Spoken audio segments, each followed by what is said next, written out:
So when I was thinking what I wanted to say, I'd started working on stuff, and then really I felt redirected, and in a uncomfortable way, because I would really prefer saying things that don't touch on my own life. I would way prefer just presenting some kind of a practical teaching or something, but that wasn't what I was given. So around 1998, I remember laying in bed sleeping, and a scripture verse passed through my mind, that all things work together for the good of those that love God and are called according to his purpose. And I was like, man, that means all. Like, that means everything. That means that nothing gets wasted. And I was just so enamored by that. There was something about that that really struck me.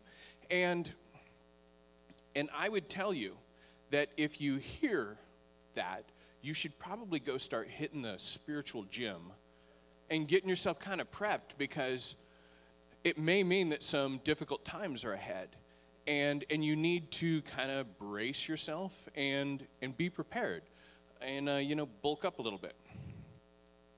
So my wife is probably the most kind, thoughtful, and faithful person that I know, bar none.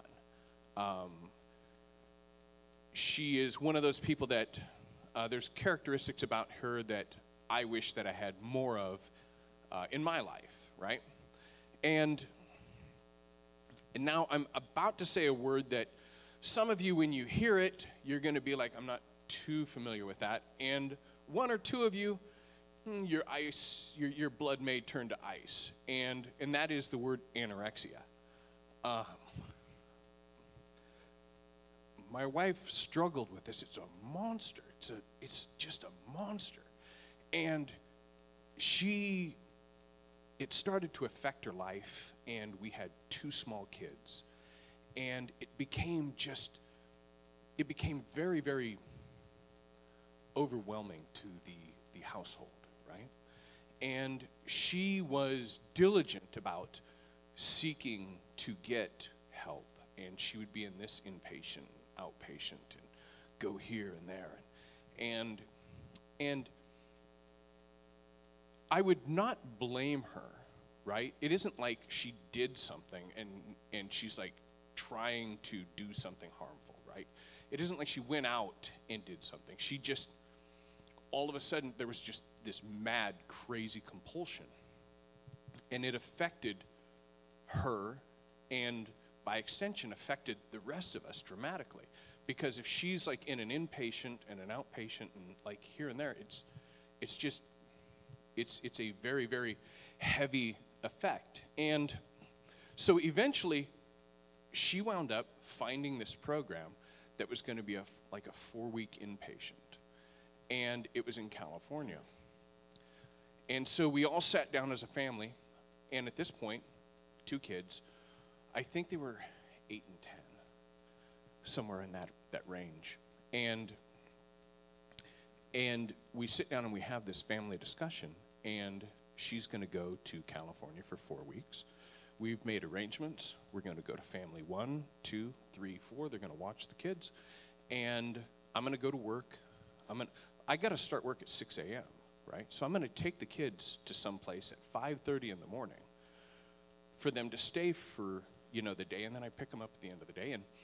And so we're like, this is our family challenge, right? We're going to do this, right? And we get week 1, week 2, week 3, week 4. We're kind of excited. And then the phone rings, and I get a call, and the woman on the other line says she's not ready to come home.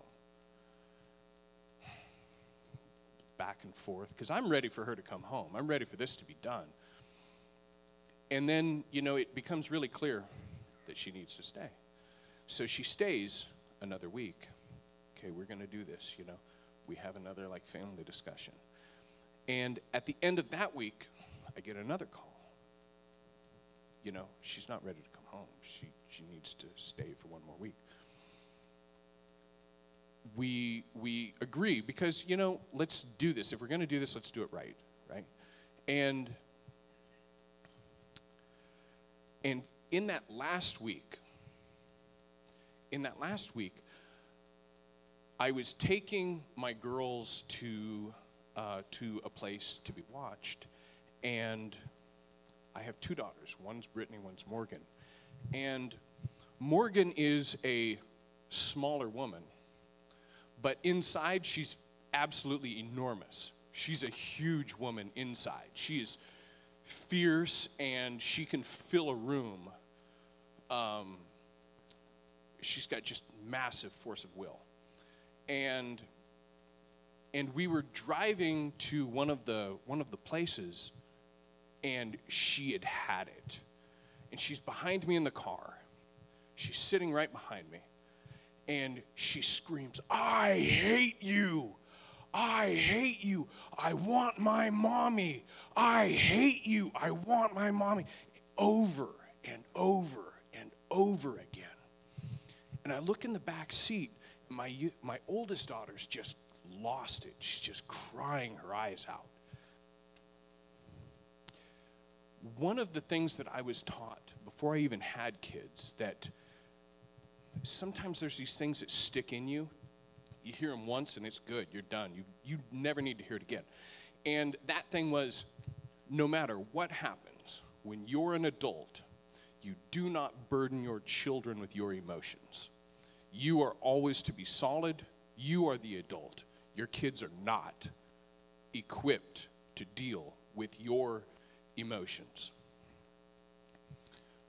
We got to where we needed to go, and I calmed them down, and I got them inside, and I went to work. That day at work, if you went back a year at my workplace, I was the very first driver of the month at Waste Connections, which, if you're the first one to win an award like that, that means that you're smoking. You're doing something really right, and they like you. I had just, and when you're in a union facility, it's really, really, really hard to get overlooked for a promotion. I got overlooked for a promotion. And I remember where I was. I was at 31st and St. John's. There's a convenience store, and I was behind the convenience store in my truck, and I was just overwhelmed. And I remember praying and thinking and trying to figure out how I'm going to do this, and why won't it stop? Why won't it stop? It needs to stop. This is just, it's too much. And as I was there, something happened, and I started listing out all of the things that I was grateful for. I've got a house. They didn't fire me. I still got a job. I'm really healthy. I got two fantastic kids. And I started listing out all of the things that I was grateful for. And I actually started to feel good. And what I did was I had picked up a new tool, right? I had picked up the tool of gratitude, which I can apply in a ton of different places, right? Now, trying to get me, I apply this tool regularly, and it made a huge difference. My work turned around. I started, getting back into most favored nation status with my employers. They were happy with me. But mostly, I was better, and I was way more stable and in a way better spot. Now, every tool that you get is eventually outdated, where it needs to be upgraded. So if you fast forward to 2018 or so, I'm the owner of a screen printing company, and I've effectively taken a really great company and driven it to the brink, right? I didn't have a budget. I didn't have any way of managing money. I wasn't looking at my numbers. I didn't understand. It was 100% my fault. Nothing had come on me. I had just mismanaged my own business to the point where it was dramatically affecting my wife. And that would be one of the key differences, I think, between what she had to deal with and what I did. Mine was completely 100% preventable. Mine was just not paying attention.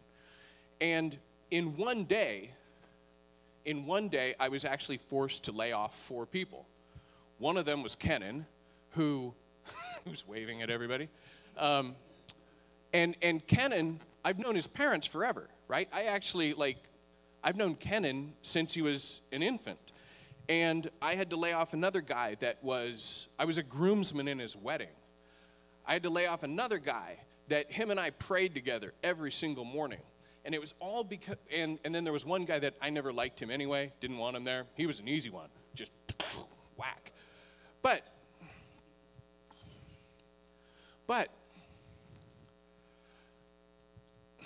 it was one of those things where my negligence had caused a massive disruption in other people's lives. And I just knew that it was going to get better, right? After I'd unloaded all of that weight, and I asked my bookkeeper or my office manager, hey, can you run the numbers? Tell me how much I'm saving. And she runs the numbers, and she goes, oh, you're going to save about $125,000 a year. I'm like, holy cow, that's awesome. I can't help but to win now, right? I said that. I can't help but to win now. Okay. So things just got worse, right? I wound up with longtime customers that they got a new purchasing agent. Don't need you anymore. I already got a guy, right? I wound up losing in 1 week. I had $40,000 in sales walk off. Not my fault. Absolutely not my fault. And it just kept getting worse and worse and worse. And the pressure to make sales and to win started getting higher and higher and higher. And as strange as it sounds, I actually like myself. I enjoy my own company. I just enjoy, I'm just happy with who I am, right? And I got to this place where the stress was building and mounting and mounting. And I remember being at this one place where I was in my office, and I'm standing in front of my computer, and I'm thinking, Lord, I'm really concerned because the stress is piling up. And I'm concerned that the stress is getting to a place where it's actually going to change me. It's going to damage me. And I'm really happy with who I am, right? I don't want to be damaged by pressure and stress. And then in that moment, I prayed something that was very different. I said, Lord, I didn't pray that life would become easier. I prayed that I would become better and that I would become more. And I said, Lord, show me the way through so that when I get through, I can help somebody else. Because there's going to be other people that encounter the same problem. And the way is actually through more often than we would like to admit. When we're having a challenge and we're praying for things to get better, what we really want is for things to be more pleasant and for things to be easier. But so many times, the way is actually through so that you can actually become better, stronger, more capable. And you can, like in Larry's, visual aid there, he had mentor and leader. You cannot become the man that you need to be if you're dodging things, if you're looking for the escape route and the way to get around what God is taking you through. Great men become great men by going through and not by going around. So I come back around to all things work together for the good of those that love God and are called according to his purpose. And so I want us at this point, normally this would be a place where if it was a sermon, I'd say, okay, let's bow our heads and pray. Or in tonight's, series is where I'd enter into Q&A. What I'd like for us to do is we're pretty evenly laid out on tables. I want you to take 5 minutes and have a discussion with the guys at your table and pray for each other, because the way is through. It's not around. It's not waiting for an alleviation. It's through. So with that, let's go ahead and take 5 minutes, 10 minutes, and we'll go do that.